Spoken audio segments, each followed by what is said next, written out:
Hello everybody, it's me, it's Philippa. What's today? It's the 29th of January. Oh, those classes. Today I want to talk about stories. Oops, there we go. I want to talk about stories today. Got the granddaughter with me again today, and we went to see the new film Dolittle. Now, in Dolittle, the usual story has an animal called a push-me-pull-you, which is a double-headed llama. Head this end, head this end. And she was very concerned. Nanny, when are we going to see the push-me-pull-you? When are we going to see the push-me-pull-you? The push-me-pull, yeah. And I said, oh, it'll turn up, I'm sure. Well, it didn't turn up. And she was a bit distressed because the story she knew had the push-me-pull-you in it. So I did say to her at the very end, the film says, he's happy to do faraway journeys and magical adventures. So I said, well, obviously that's when the push-me-pull-you comes along, in a magical adventure. But this got me thinking, because then I was online with a friend and she was talking about, good evening Sylvia, she was talking about people and their stories. And I just read a story that she had written, and it got me thinking about stories.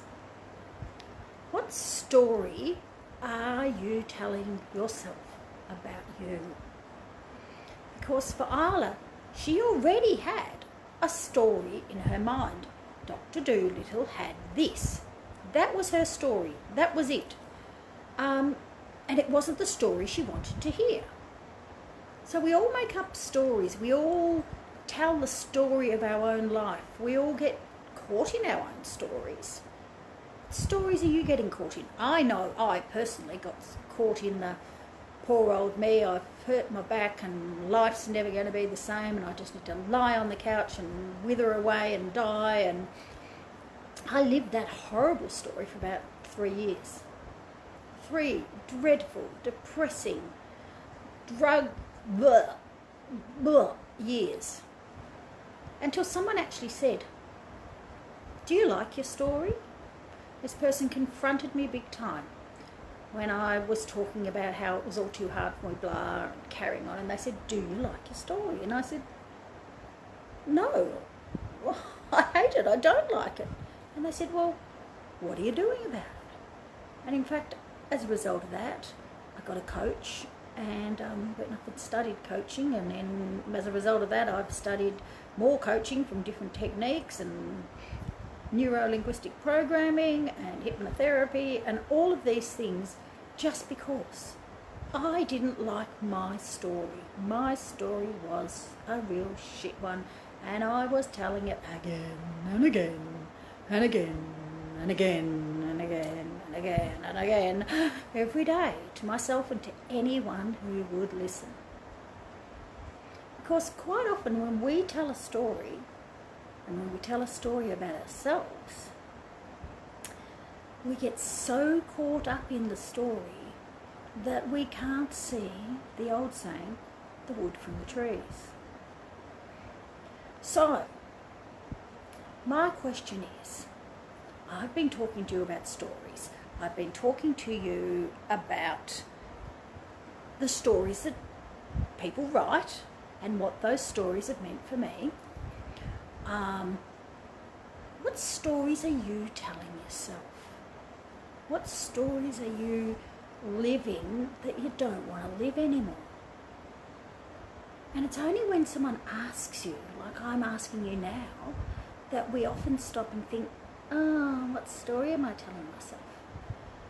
And we can often tell ourselves stories that are only a sentence long. I'm never going to do whatever. I'm hopeless at. I'm useless because. I'm not good enough because. These little one sentence things can become our story about ourselves.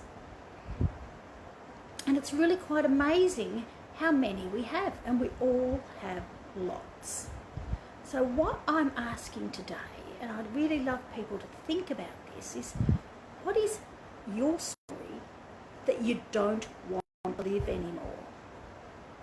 I mean, we've all got stories too that are fantastic, that we love, that make us feel powerful, that are empowering. I want to keep hold of those stories. Those are great stories. Those are great ways to feel about ourselves. But the stories we don't want to live anymore, the ones that drag us down, the ones that make us feel horrible, what are those ones? Because they're the stories I like to help people with. Having been stuck in the quicksand, or the swamp couch as I like to call it, stuck on the couch, I understand how hard it is sometimes to kick your way out of that, to actually get the strength to go, nah, I don't have to live this story anymore. I'm better than this story. I'm actually a really valuable person who's got lots of skills, and I can do better than this story I'm telling myself.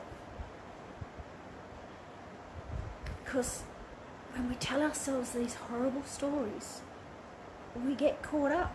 And it was only after we left the movie today that she was able to go, oh yeah, it was a good film and I really enjoyed it. And in fact, tonight she told her mother she really enjoyed it and she loved it. But when we left the movie theatre, she was caught up in the story she knew. There was a push me, pull you, and why wasn't it there?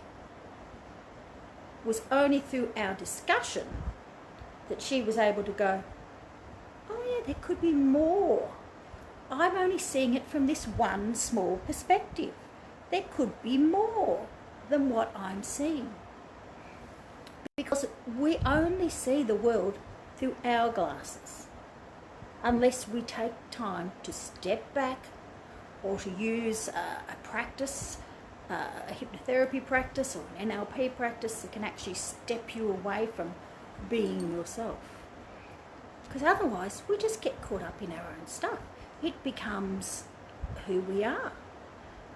And sometimes seeing the world from somebody else's perspective makes a huge difference. So that's my question tonight. What stories are you telling yourself that you don't want to have anymore? I'm happy. Oh, no, Sylvia, we need to talk. Because feeling like that is horrible, and none of us are. None of us are actually like that, Sylvia. None of us are worthless at all. We're all so worthwhile. So you and I need to talk. We've got work to do. Because we're not. Every single one of us wakes up every morning and knows that we are here for a purpose. It's just getting ourselves to remember what that purpose is and get going on it. And we may have a different purpose at different times of our life. And there can be lots of stories in our life. And you started out, well, when I went to school, we started out with John and Betty. That was the first story we read for half a year. And then by the time you finish school, you're reading Sophocles, Antigone. Huge difference between the two. So we do know that we can understand and comprehend lots of different levels of stories. What I want to know is I want you to be honest and tell me what stories can we kick to the curb for you, because when you kick them to the curb and you suddenly realise they're not true, I can assure you it makes a world of difference to you. The light comes back in your life and in your eyes, and you just want to get on with things. So it's been great talking to you tonight. Tonight was all about stories. And if you want to know more, check out my Facebook page, Why Life Coaching, or my Why Consultants page, or just PM me and we can chat more. I love talking to you. Let's see what tomorrow night brings. Bye now, folks.